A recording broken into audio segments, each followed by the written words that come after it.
The wind blows across the Mongolian steppe with nothing to stop it.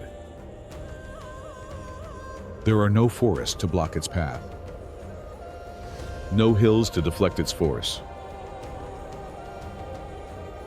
Temperatures drop to minus 40 degrees Celsius, and then even lower.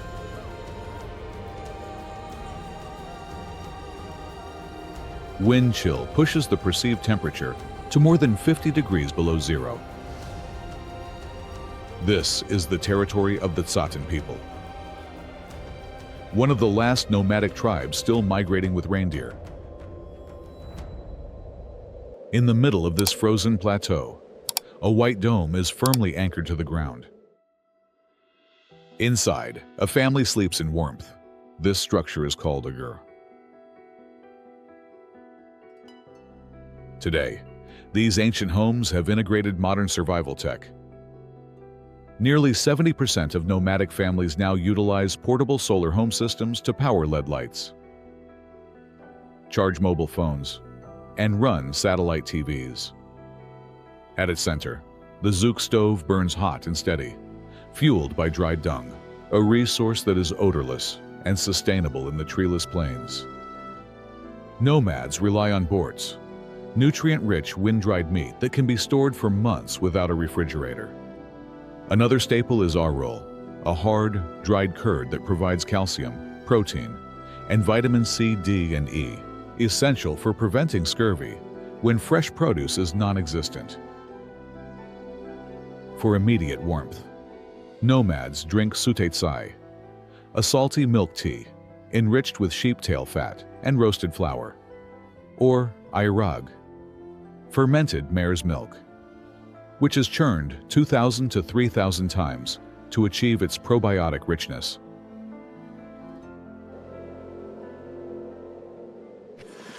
When water sources freeze solid, survival depends on ice harvesting. Families use mini-tractors to reach the middle of frozen rivers, drill through the ice, and cast 50-foot nets to catch fish that are stored in natural freezers, outdoor storage pits where they stay frozen year-round.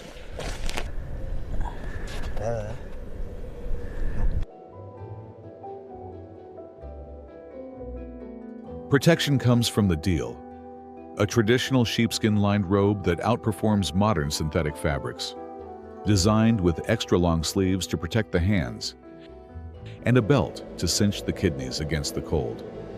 It serves as a daytime coat and a nighttime sleeping bag. When the deadly Zud storms bring snow too deep to cross, herders and livestock huddle together, sharing body heat in a fragile, ancient dance of endurance against the brutal cold.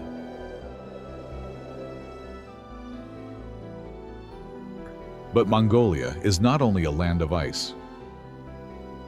Covering approximately 156 million square kilometers and ranking 18th in the world, Ulaanbaatar is the capital and the largest political, economic, and cultural center of Mongolia. Located along the Tul River and surrounded by lush green mountains, it is home to nearly half the population. Walking through Ulaanbaatar is like walking through a collision of centuries. You'll see gleaming high-rise buildings and modern shopping centers standing right next to sacred Buddhist sites. The Ganden Monastery, for example, houses a 26-meter-tall gilded statue, that's 85 feet, of Avalokitesvara, and it's one of the most important religious sites in the country. Nearby, you'll find the winter palace of Bogd Khan, the last king of Mongolia, which has been preserved exactly as it was in the early 1900s. The heart of the city is Sukbatar Square, now officially renamed Chinggis Khan Square, surrounded by Soviet-era architecture like the National Theater and the National History Museum. But to truly grasp the scale of Genghis Khan's legacy, you need to venture beyond the city limits. Just 54 kilometers east of Ulaanbaatar stands the awe-inspiring Genghis Khan equestrian statue at Sanjin Bulldog. The world's largest equestrian statue, towering 40 meters high. This site was chosen for its historical significance, believed to be where Genghis Khan found a golden whip that inspired his future conquests. The statue depicts him on horseback, embodying his leadership in the expansive Mongol Empire he forged. Just south of Ulaanbaatar lies a place that holds a remarkable distinction. Bagd Khan Ul is arguably the world's oldest nature reserve, protected by local rulers since the 1200s. This isn't just a nature reserve, it's a spiritual sanctuary. The mountain is home to the ruins of Manzashir Monastery, built in 1733, where you can still see the remains of temples and meditation halls that once housed hundreds of monks. But what's even more fascinating are the Bronze Age petroglyphs carved into the cliffs, some dating back over 3,000 years. These ancient rock carvings depict hunting scenes, animals, and mysterious symbols that connect us to the people who survived in this landscape long before recorded history. For those seeking true wilderness, the Nukti Valley within the reserve is where you want to go. Hidden deep in this valley are caves with ancient rock art and a sacred Bodhi tree that has served as a meditation site for centuries. A short drive from the capital brings us to Hustai National Park, and this is where you'll encounter one of the most remarkable conservation success stories in history. This park is the last sanctuary of the Taki, known in the West as Przewalski's horse. And here's what makes this so special. These are the only truly wild horses remaining on Earth. Every other horse you've ever seen, from thoroughbreds to mustangs, descends from domesticated ancestors. But the Taki never were domesticated. They represent an unbroken genetic line stretching back to the Ice Age. By the 1960s, the Taki were extinct in the wild, surviving only in zoos. But in 1992, a bold reintroduction program brought them back to Hustai. And today, over 300 Taki roam free across these grasslands. Watching these stocky, powerful horses with their distinctive upright manes is like looking back in time to see what horses looked like before humans ever touched them. But the Taki aren't the only rare species here. Hustai is also home to the elusive Pallas's cat, a small, wild feline with the fluffiest fur you've ever seen, perfectly adapted to the extreme cold. And if you're incredibly lucky, you might spot the endangered Argali sheep, the largest wild sheep in the world, with massive curved horns that can weigh up to 66 pounds. What makes Hustai truly special is how survival and conservation intersect here. About 70 nomadic families live on the outskirts of the park, and they act as unofficial rangers. They herd their livestock along specific routes to ensure they don't overgraze the land meant for the Taki. It's a delicate balance. But it works because these herders understand that protecting the wild horses means protecting the entire ecosystem that they depend on for their own survival. Beyond the legacy of Genghis Khan, Mongolia's spiritual and cultural richness unfolds in its sacred landscapes. Take Taikar Chulu Rock, for instance, a massive boulder near the town of Setserleg, covered in inscriptions that span centuries. These carvings, believed to include ancient scripts and personal messages, make it a site of intrigue and reverence.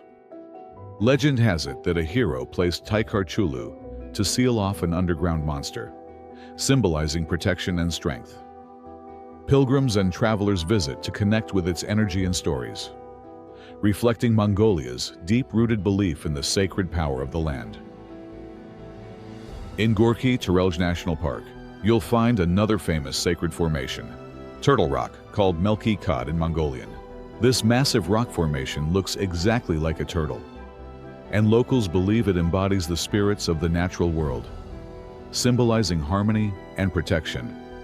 Families come here to leave offerings of milk, vodka, or blue silk scarves called kadag, asking the spirits for safe travels and good fortune. Throughout Mongolia, you'll encounter ovus, which are sacred cairns made of piled stones. These mark spiritually significant places, usually on mountain passes or hilltops. The tradition is clear.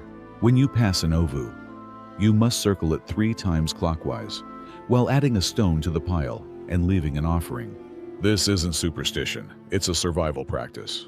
By marking dangerous mountain passes with these cairns, travelers can navigate safely, even in bad weather. The spiritual ritual ensures that everyone maintains these crucial navigation markers.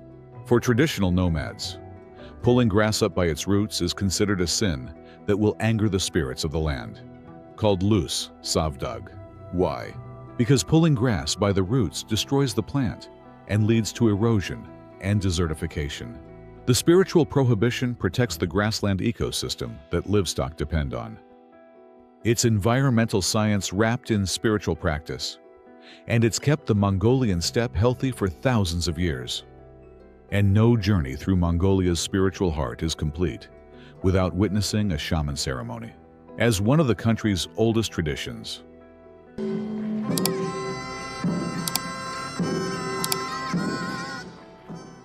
shamanism connects people to the unseen world through rhythmic drumming, chanting, and symbolic items. These ceremonies seek guidance, protection, or healing from ancestral spirits, often held in natural settings that deepen participants' bond with their environment.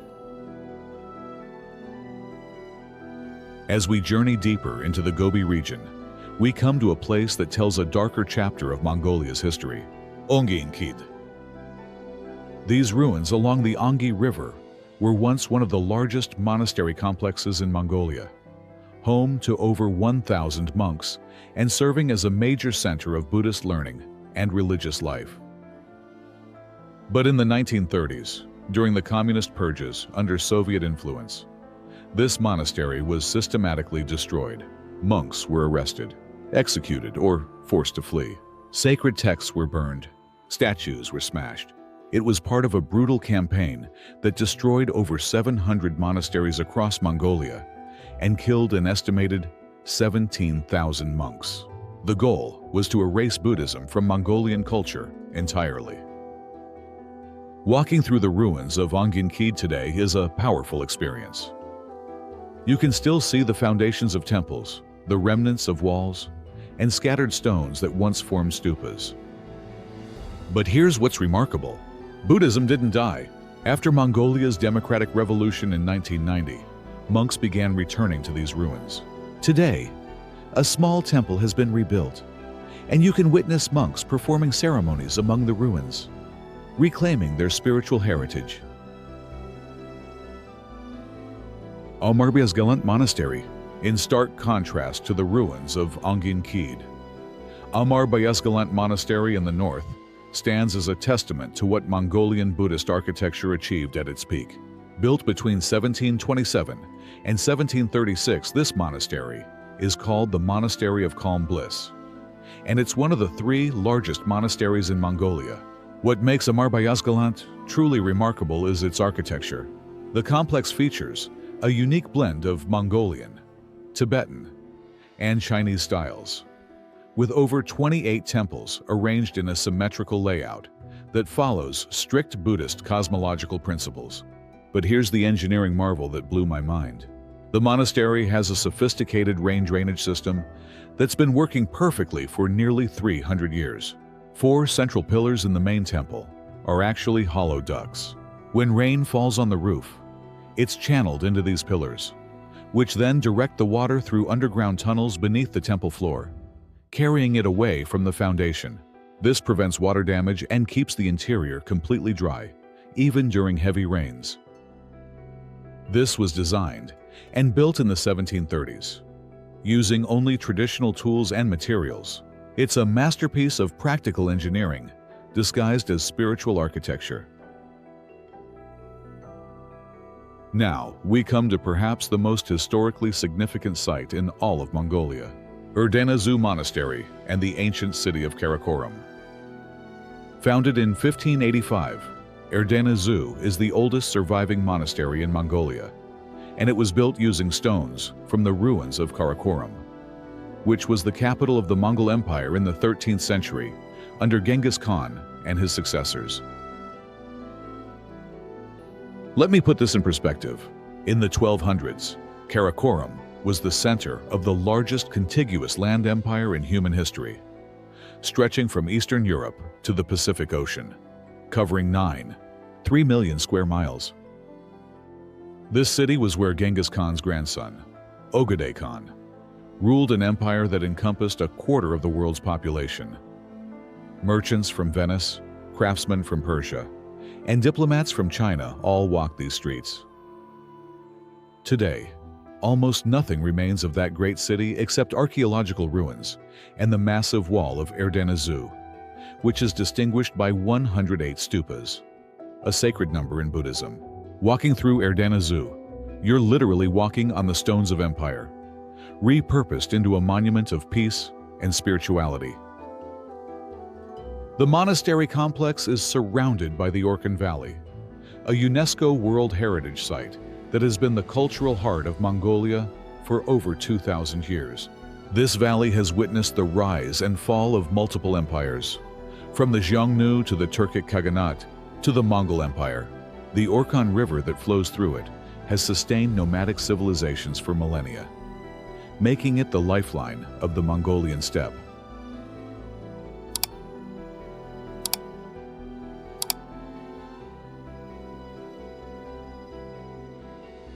The Orkhon Waterfall in Khovsgol. Within the Orkhon Valley, you'll find the stunning Orkhon Waterfall, called Ulaanbaatar, which means red waterfall. This 66-foot cascade plunges into a basalt canyon that was formed by ancient volcanic eruptions thousands of years ago. The waterfall is surrounded by lush grasslands where herding families still graze their livestock, using the same migration routes their ancestors used centuries ago. But the real hidden gem of the Orkhon Valley is Khovsgol, the ruins of the ancient Uyghur capital from the 8th century. This massive site, covering over 12 square miles, was once called Ordubalik and served as the capital of the Uyghur Empire from 745 to 840 AD. The fortress walls still stand nearly 40 feet high in some places, towering over the steppe like silent sentinels of a forgotten age. What's fascinating about Khovsgol is that it shows the Orkhon Valley wasn't always dominated by nomads. The Uyghurs built a sophisticated urban civilization here, complete with irrigated fields, workshops, and a fortified royal citadel. Archaeological excavations have uncovered evidence of a bustling commercial hub on the Silk Road, where goods and ideas flowed between East and West. Now, we journey to the far western edge of Mongolia, where the landscape transforms into something truly majestic, the Altai Mountains. This rugged mountain range stretches along Mongolia's borders with Russia, China, and Kazakhstan, creating a natural boundary where the heart of Asia beats with raw, untamed power. At 14,350 feet, Khuyten Peak is Mongolia's highest point, part of a cluster known as the Five Sacred Peaks. These mountains have changed remarkably little since the last ice age ended 12,000 years ago. In fact, at the base of these peaks, you'll find petroglyphs carved into rock faces that date back to the Bronze Age, depicting hunters pursuing wild game in scenes that could have been carved yesterday. So timeless is the landscape. The Altai isn't just about dramatic scenery. It's a region where multiple ethnic groups have maintained their distinct cultures for centuries. The Tuvan people in the north practice reindeer herding in the taiga forests, while Kazakh communities in the south have preserved traditions that connect them to Central Asian nomadic heritage. This cultural diversity adds layers of richness to an already extraordinary region. Survival in the Altai requires different skills than survival on the open steppe. The mountains create microclimates where weather can change in minutes.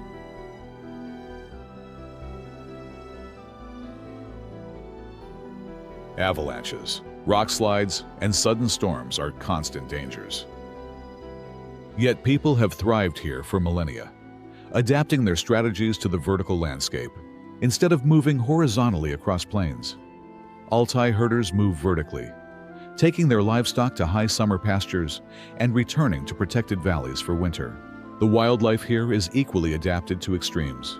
If you're incredibly fortunate, you might spot a snow leopard, one of the world's most elusive predators, perfectly camouflaged against the rocky slopes. Ibex with massive curved horns navigate cliffs that would terrify most humans.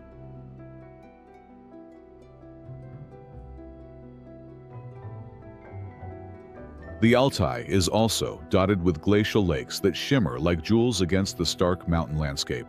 These lakes, fed by melting glaciers and snowpack, provide crucial water sources for both wildlife and the herding families who summer in these high valleys. In the high valleys of Bayan-Olgi province in western Mongolia, you'll witness one of the most extraordinary survival traditions still practiced today: eagle hunting. This isn't a sport or a tourist attraction. It's a vital survival skill that Kazakh families have passed down through generations for over 2,000 years. Here's how it works. When a golden eagle chick is about 3 or 4 years old, a hunter will take it from its nest. But this isn't capture. It's the beginning of a partnership. The hunter, often starting this training in childhood themselves, will spend months building trust with the eagle. They sleep near the bird, feed it by hand, and gradually train it to hunt on command. Golden eagles are perfect hunting partners. Their eyesight is 8 times more powerful than human vision, allowing them to spot a rabbit or fox from over a mile away. Their talons can exert 400 pounds of pressure per square inch, enough to kill prey instantly, and they can dive at speeds exceeding 150 miles per hour, making them one of nature's most efficient predators. During winter hunts, the eagle hunter rides on horseback across snowy valleys, with the eagle perched on their arm, protected by a thick leather glove. When prey is spotted, the hunter removes the eagle's hood and releases it.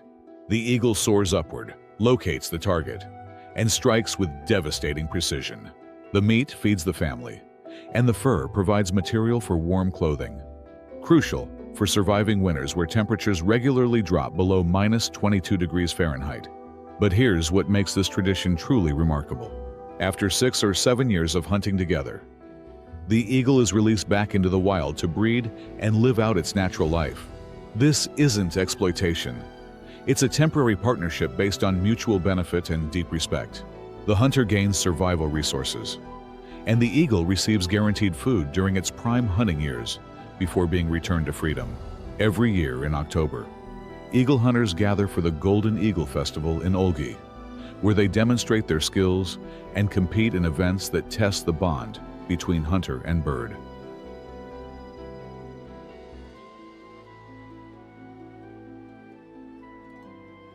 The Tsenker Hot Springs in the Altai Mountains are among the most famous, and they've been a sacred healing site for centuries. These springs emerge from deep underground at a scalding 185 degrees Fahrenheit, heated by geothermal activity far beneath the Earth's surface. The water is rich in minerals including sulfur, calcium, and magnesium, which locals believe have powerful healing properties for everything from arthritis to skin conditions to digestive problems.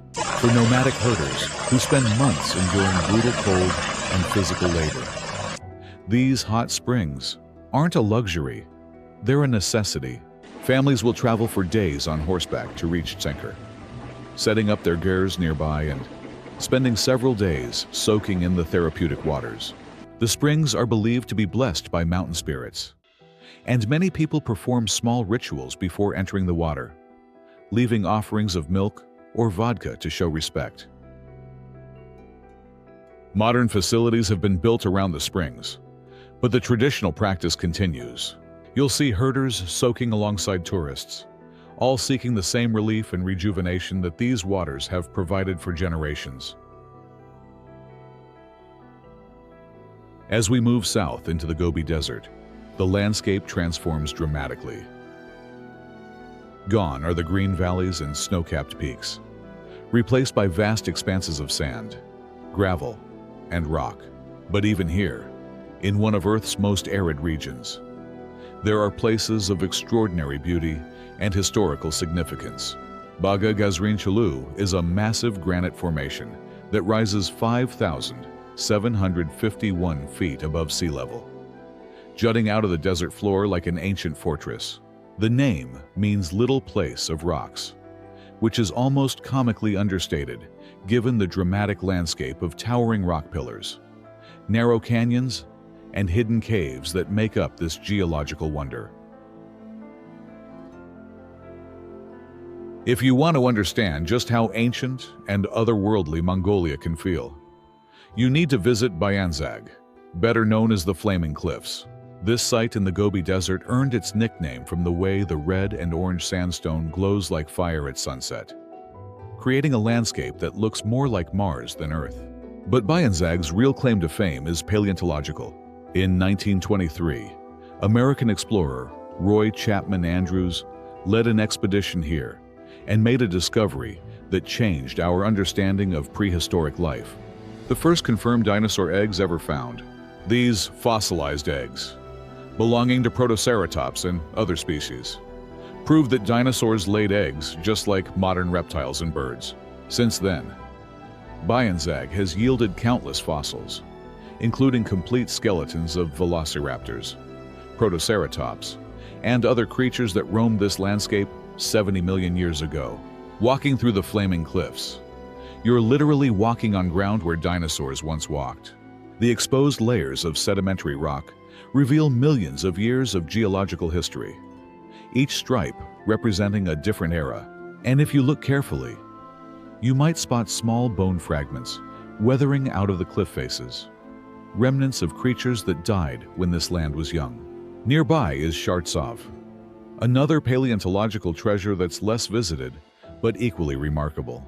This site preserves over 1,800 dinosaur footprints in the ancient mudstone, frozen in time like a snapshot of a single day 70 million years ago. If Bayanzag feels remote, Kermanshah takes isolation to another level entirely. This massive canyon system in the southern Gobi is so desolate that no nomadic families live within 50 miles of its center, an area locals call Death Valley. The landscape here is utterly alien, with towering red clay formations sculpted by wind into shapes that defy description. The most famous formation is the Sand Sphinx, a natural clay structure that rises about 33 feet from the canyon floor and bears an uncanny resemblance to the Egyptian Sphinx. This formation was discovered by Russian explorer Pyotr Kozlov in the early 1900s, while he was searching for Shambhala, the mythical Buddhist kingdom said to be hidden somewhere in Central Asia. While he never found Shambhala, he did find this otherworldly landscape that feels like it belongs to another planet. Kermanshah is dangerous. The paths through the canyons can be erased by sandstorms in hours, making navigation treacherous. Water is virtually non-existent, and temperatures can swing from 104 degrees Fahrenheit during the day to near freezing at night. Yet this harsh environment has preserved incredible fossils, including some of the most complete dinosaur skeletons ever found in Mongolia. From the desolation of Kermanshah, we travel to one of Mongolia's most spiritually significant sites, Khamarin Khid Monastery. This remote monastery in the eastern Gobi was founded by Danzan Ravja, a 19th century monk. According to Buddhist tradition, this location is one of the gateways to Shambhala, the mystical kingdom of enlightenment. Pilgrims come from across Mongolia and beyond to walk through the Shambhala gate at dawn, believing that passing through this portal at the right time can bring spiritual awakening and good fortune. The landscape around the monastery is dotted with sacred sites. There's the Mumun Khad, or breast rock, a formation that resembles a woman's breast, where women come to pray for health, fertility, and protection for their children. Now, we travel north to one of Mongolia's most stunning natural wonders, Lake Khovsgol, known as the Blue Pearl of Mongolia. This massive alpine lake contains 70% of Mongolia's freshwater and 2% of all the freshwater on Earth. At 85 miles long and 262 feet deep, it's the second most voluminous freshwater lake in Asia. The lake is so clear that you can see 60 feet down into its depths, and its water is pure enough to drink directly without treatment. Surrounded by mountains and forests, Khovsgol feels more like Switzerland than the Mongolia of popular imagination. A reminder of how diverse this country's landscapes truly are. Every March, Lake Khovsgol hosts an ice festival that celebrates this frozen abundance. Yaks pull massive blocks of ice across the frozen surface. Locals compete in ice skating races and ice wrestling. And yes, there's even a temporary ice bar where you can drink from glasses carved entirely from the lake's frozen water. It's a celebration of survival, a way of saying that even in the depths of winter, there's joy to be found in this harsh environment. In the far west lies Uvs Lake, Mongolia's largest lake by surface area, covering over 1,300 square miles. But here's what makes it unique. It's 5 times saltier than the ocean, a remnant of an ancient sea that once covered this entire region millions of years ago. The lake sits in a closed basin, meaning water flows in but never flows out. The only way water leaves is through evaporation, which concentrates the salt and minerals, creating a harsh environment where only specially adapted species can survive. Yet, despite its salinity, the lake is a crucial stopover for migratory birds traveling between Siberia and South Asia. With over 220 bird species recorded here, the area around Uvs Lake is a study in extremes. To the north are snow-capped mountains and taiga forests. To the south are sand dunes that can reach 50 feet high, part of the expanding Gobi Desert. This juxtaposition of ecosystems within a single viewshed is rare anywhere on Earth, making Uvs Lake a UNESCO World Heritage Site. Nearby is Ulaanbaatar, the Red Lake, which tells another story about survival and adaptation. This lake was once a lush wetland, surrounded by riparian woodlands. But climate change and increased evaporation have transformed it into a mostly dry playa that only floods after heavy rains. It's a stark reminder that the landscapes we see today are temporary, constantly shifting in response to climate and human activity. If this journey through Mongolia has inspired you, make sure you hit that like button and subscribe to the channel. Thanks for watching.